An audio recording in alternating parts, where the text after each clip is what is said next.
Kadambari silks లో కళ్యాణ గమనీయం cell మార్చి 6 నుండి 19 వరకు ప్రతి 15,000 బ్రైడల్ సారీస్ కొనుగోలుపై ఒక గోల్డ్ కాయిన్. నవ్వుతూ పలకరించే ముఖం, కడుపులో ఎదుగుతున్న పసి ప్రాణం, త్వరలోనే తల్లిని కాబోతున్నానన్న ఆశ. కానీ ఆ ఆశలన్నీ అడియాసలయ్యాయి.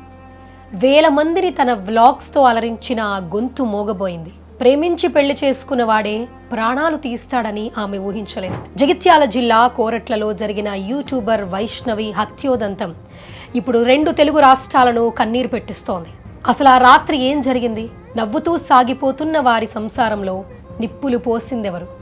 ఈ వీడియోలో పూర్తి వివరాలు చూద్దాం. జగిత్యాల జిల్లా మాదాపూర్ గ్రామానికి చెందిన 19 ఏళ్ల వైష్ణవి అందరిలాగానే ఎన్నో కలలు కంది. సోషల్ మీడియాలో తనకంటూ ఒక గుర్తింపు తెచ్చుకోవాలని వైషు అమ్మ పేరుతో యూట్యూబ్ ఛానల్ మొదలుపెట్టింది. సుమారు 50,000 మంది సబ్స్క్రైబర్స్. ఆమె చేసే ప్రతి వీడియోలో ఒక అమాయకత్వం, ఒక సందడి ఉండేది. సరిగ్గా 10 నెలల క్రితం తన ఇంటి పక్కనే ఉండే హరిబాబును ప్రేమించింది. ఇద్దరిది ఒకే కులం అయినప్పటికీ పెద్దలు ఒప్పుకోలేదు. కానీ తన ప్రేమనే నమ్ముకుని మేజర్ అయ్యే వరకు వేచి చూసి మరీ హరిబాబుని పెళ్లి చేసుకుంది. మొదట్లో అంతా బాగుంది అనుకున్నారు. ఇద్దరూ కలిసి రీల్స్ చేసేవారు, వీడియోస్లో నవ్వుతూ కనిపించేవారు. ఆ ప్రేమకి సాక్ష్యంగా వైష్ణవి గర్భం దాల్చింది.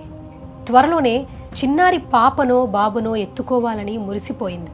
కానీ కెమెరా ముందు కనిపించే ఆ నవ్వుల వెనుక భయంకరమైన నిజం దాగి ఉంది. హరిబాబు తల్లిదండ్రులు వారి పెళ్లిని అంగీకరించకపోవడంతో వారు కూడా వైష్ణవి పుట్టింట్లోనే ఉండేవారు. ఇక్కడే అసలు గొడవలు మొదలయ్యాయి. హరిబాబు తన ఉద్యోగం వదిలేశాడు. అదనపు కట్నం కోసం వేధించడం మొదలుపెట్టాడు. వైష్ణవికి వస్తున్న ఆదరణ చూసి ఓర్వలేకపోయాడు. అన్నింటికన్నా దారుణం ఏంటంటే వైష్ణవి గర్భవతి అని తెలిసినా ఆ పసి ప్రాణాన్ని చిదిమేయాలని ఒత్తిడి చేసేవాడట. నాకు ఈ పిల్లలు వద్దు, అబార్షన్ చేయించుకో అంటూ నిత్యం గొడవ పడేవాడట.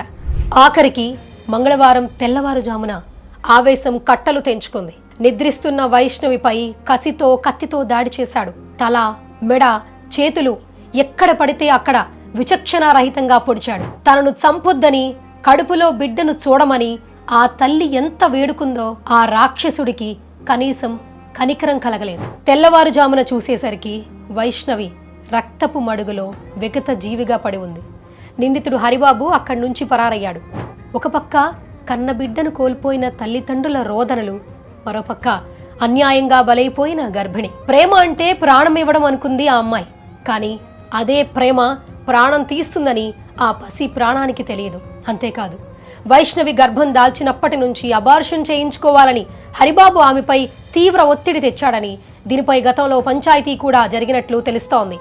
ప్రస్తుతం వైష్ణవి యూట్యూబ్ ఛానల్లో గతంలో పోస్ట్ చేసిన వీడియోలు చూసి అభిమానులు షాక్కి గురవుతున్నారు. ప్రాంక్ పేరుతో గతంలో భార్యాభర్తలు గొడవ పడుతున్నట్లు చేసిన వీడియోలన్నీ నిజమైన గొడవలేనా అని నెటిజన్లు ఆవేదన వ్యక్తం చేస్తున్నారు. ఒక నిండు ప్రాణాన్ని, పుట్టబోయే బిడ్డను బలి తీసుకున్న ఈ ఘటనపై సర్వత్రా ఆగ్రహం వ్యక్తమవుతుంది. ఇక ఈ ఘటనపై పోలీసులు కేసు నమోదు చేసి దర్యాప్తు చేస్తున్నారు. హరిబాబును కఠినంగా శిక్షించాలని గ్రామంలోని ప్రజలతో పాటు నెటిజన్లు డిమాండ్ చేస్తున్నారు. వైష్ణవి ఆత్మకు శాంతి చేకూరాలని కోరుకుందాం. ఏదేమైనా ఇటువంటి ఘటనలు మళ్లీ జరగకూడదంటే చట్టాలు మరింత కఠినంగా ఉండాలని ఆశిద్దాం. మరి ఈ దారుణమైన ఘటనపై మీ అభిప్రాయం ఏంటో తెలియచేయండి.